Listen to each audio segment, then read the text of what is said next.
All right, we're here as the Lost Rider podcast.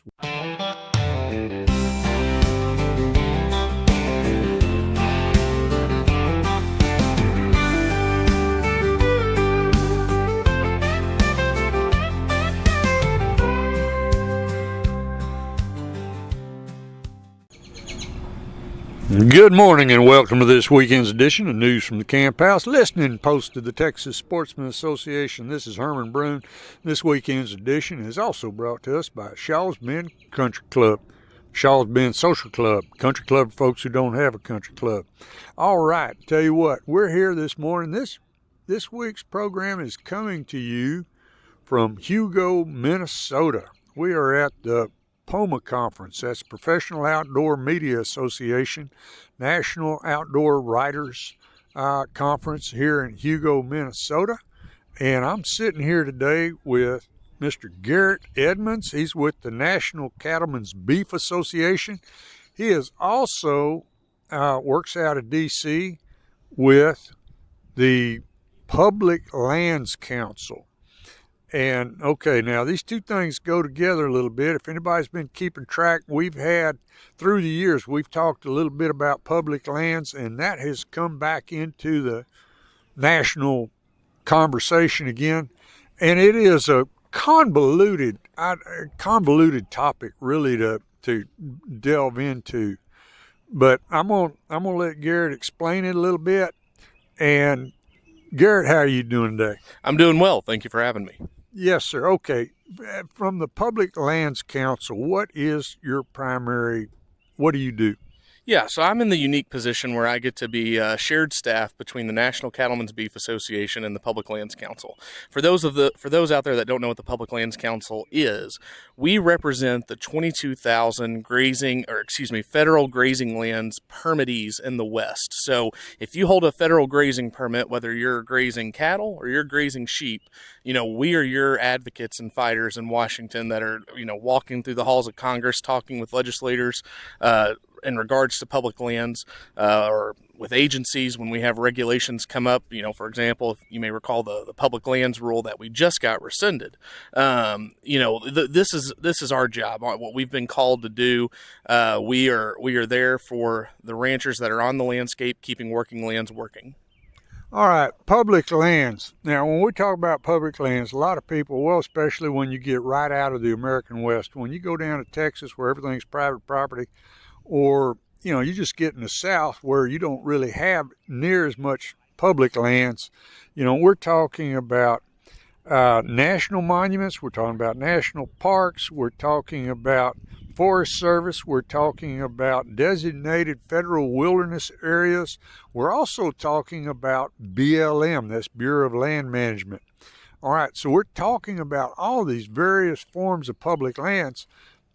To me, when the issue is brought to bear, it's always just public lands. And it's usually folks that are opposing your position for grazing. One of the things we have to tell our listeners is that Forest Service and some wilderness areas have grazing allotments. And that's what you're trying to protect. Yeah, I think far too often people view the landscape of public lands as a one-use only type of item, whether that be from the public's perspective, recreation. If you're a rancher, you want grazing on it, or if you're in the oil and gas industry, you want to hold an oil and gas lease. That's your option there as well. But it's made clear through the multiple use mandate, all of these items, these uses can coexist, and they have, and they continue to.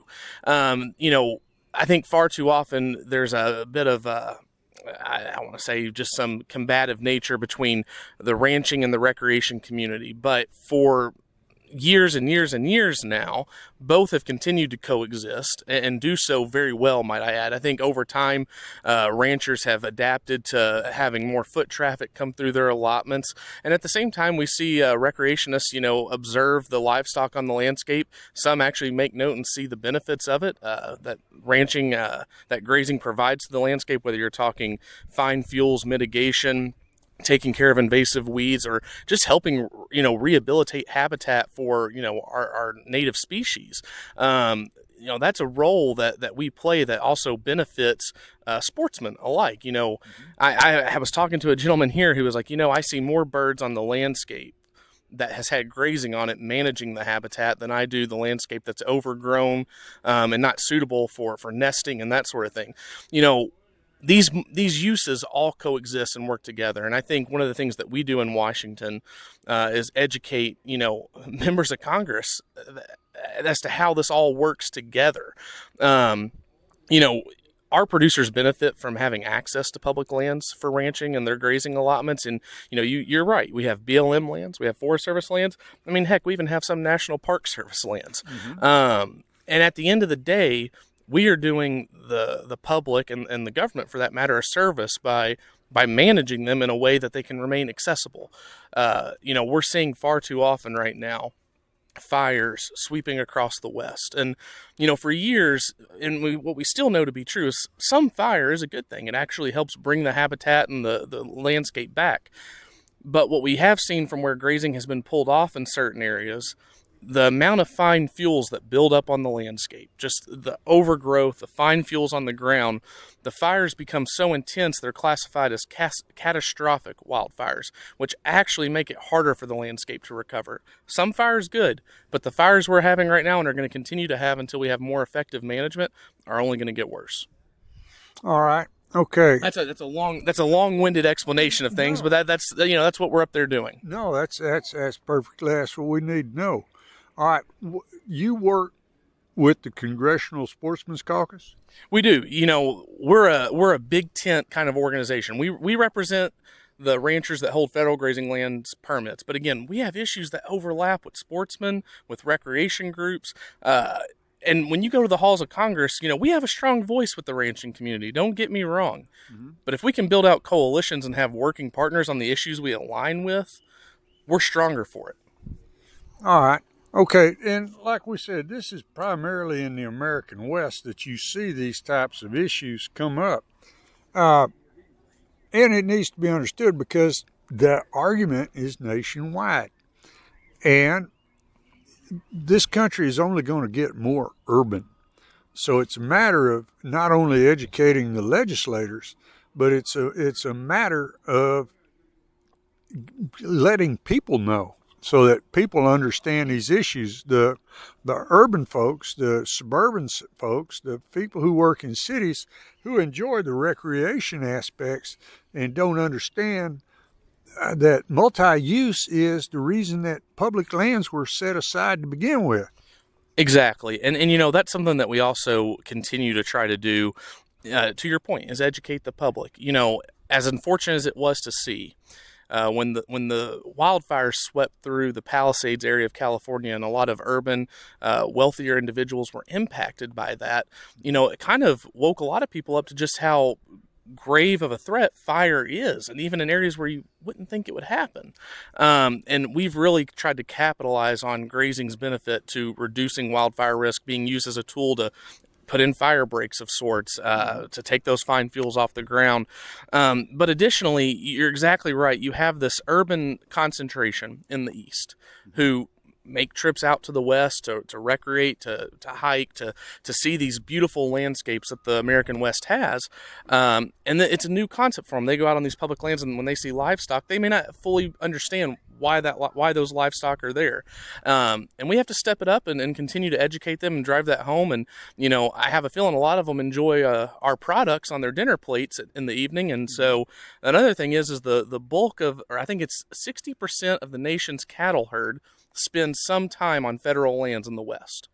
And so there's a supply chain that feeds across the country that's valuable, and that's important to our food security in this country.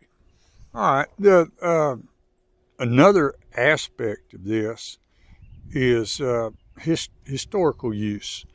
That this is, having grazing allotments is something that when these public lands were set aside, there was a controversy over this whole thing when it all started. And they said no, that grazing allotments were part of multiple use because ranchers were there long before the government decided that was public lands. You're exactly right. I mean, if you think about how the West was formed and founded, a lot of its history is rooted in exploration and ranching. I mean, the American West is the cowboy. I mean, when you think American West, I couldn't imagine most people not thinking of John Wayne when they first hear that. But I mean, it is the cowboy, the iconic image, and you're right. It is deeply rooted. And when I've come to know a lot of these multi-generational ranchers. And it's just rooted in their blood. That's what their grandfather did, and it's where they want to see them, be when they're long gone, and they want to see their kids there, and then the next generation, and that's what it's all about, is preserving that landscape. And again, like I said at the start of this, keeping working lands working and managed. All right, tell you what, let's take a quick break and thank folks who let us come on here every Saturday morning, and we'll be right back.